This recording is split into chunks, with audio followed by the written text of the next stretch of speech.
एका आईचा मुलगा शहरात फार मोठी नोकरी करत होता आणि तो इतका व्यस्त झाला होता.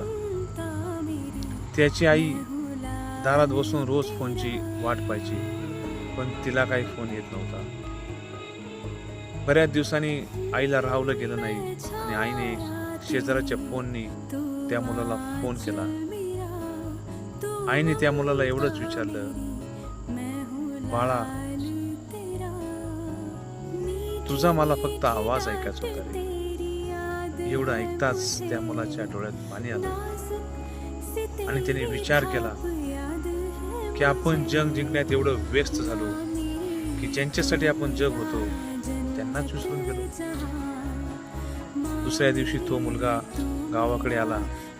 दार उघडलं आणि आईने तिला कडकडून मिठी मारली.